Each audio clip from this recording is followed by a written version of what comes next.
जब भी कोई इलेक्ट्रॉन किसी ऑर्बिट में ऑक्सीलेट करता है तो इलेक्ट्रॉनिक चार्ज जब होगा, मूव करेगा, तो वहां पे इलेक्ट्रिक करंट जनरेट होगा। ये क्लोज्ड लूप, आपने किरचॉफ्स लॉ पढ़ा होगा, तो क्लोज्ड लूप की तरीके से यहाँ पे बिहेव करेगा।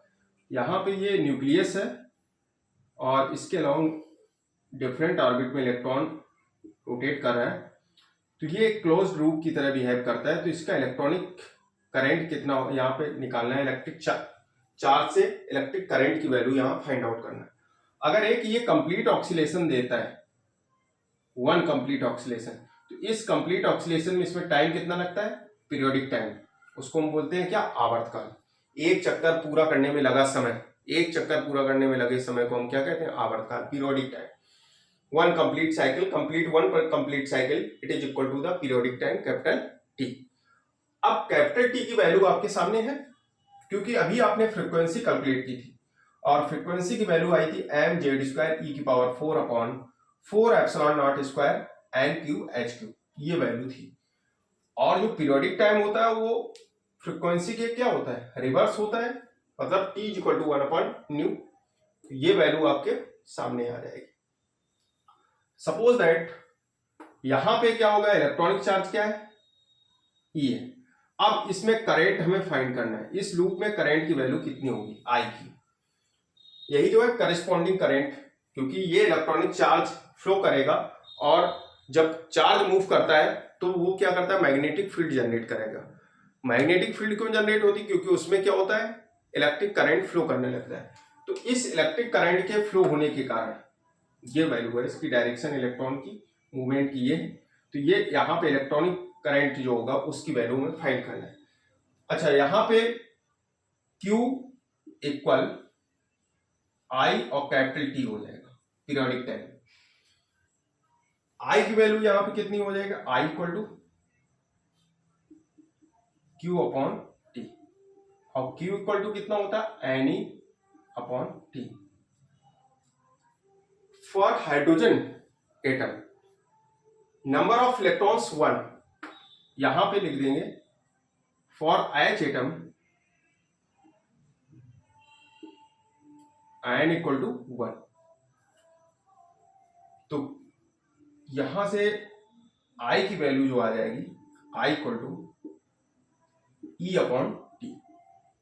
तो टोटल यहां पे आपको कॉन्सेप्ट जो सीखना है वो क्या है कि हमें यहां पे करंट निकालना है, इलेक्ट्रिक करंट, वैद्युत धारा कितनी इसमें बहेगी इस लूप में, किसी ऑर्बिटल, ये बोहर ऑर्बिट है और इस बोहर ऑर्बिट में, इसको हम बोलते हैं बोहर ऑर्बिट।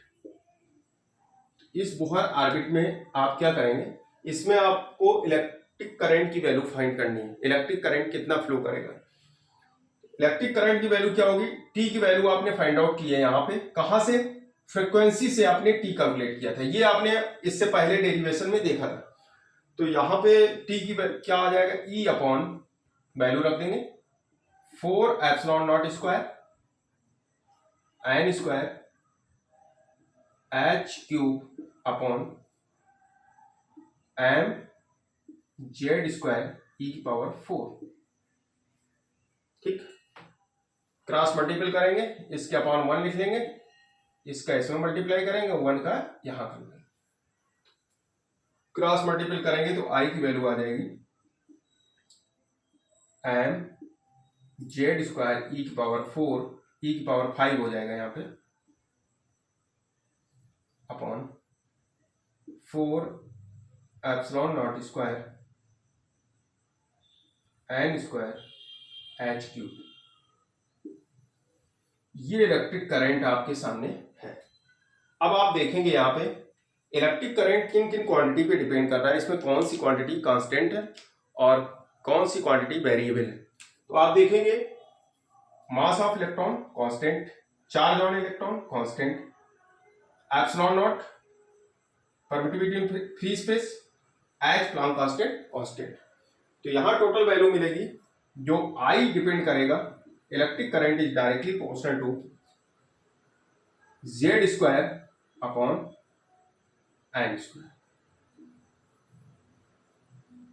तो इससे आप देख सकते हैं क्या कि करंट की वैल्यू जैसे जैसे ऑर्बिट का नंबर बढ़ेगा, मतलब क्या है कि अगर ये पॉजिटिव चार्ज है, इसके पास की जो ऑर्बिट होगी इसमें जो करंट की वैल्यू मिलेगी I1, इससे जैसे जैसे दूर जाएंगे I2, यहां पे जाएंगे I3, जैसे जैसे डिस्टेंस इंक्रीज करेगी इस क्लोज न्यूक्लियस से, तो करंट की वैल्यू क्या होगी, डिक्रीज होगी लगातार, क्योंकि करंट हमारा इनवर्सली प्रोपोर्शनल है किसके,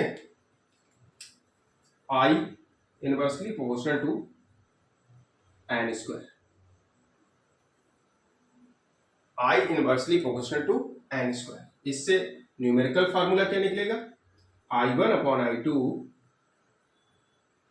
n2 square upon n1 square. पहले आप कॉन्सेप्ट को समझ लें, इसके बाद हम टाइम देंगे आपको नोट करने के लिए। तो ये कॉन्सेप्ट आप अच्छे से समझें, इसके बाद आप इसको नोट कर लें। पहले इस कॉन्सेप्ट को ठीक से समझ लें। जो करंट होता है वो ऑर्बिटल नंबर के क्या होता है, inversely proportional, square of inversely proportional to orbital number n। तो ऑर्बिटल नंबर का जैसे जैसे नंबर बढ़ेगा वैसे वैसे करंट की वैल्यू क्या होगी, डिक्रीज करेगी। मतलब क्या है, यहाँ पे जो I1 की वैल्यू होगी, I1 is greater than I2 is greater than I3 is greater than dot dot IN।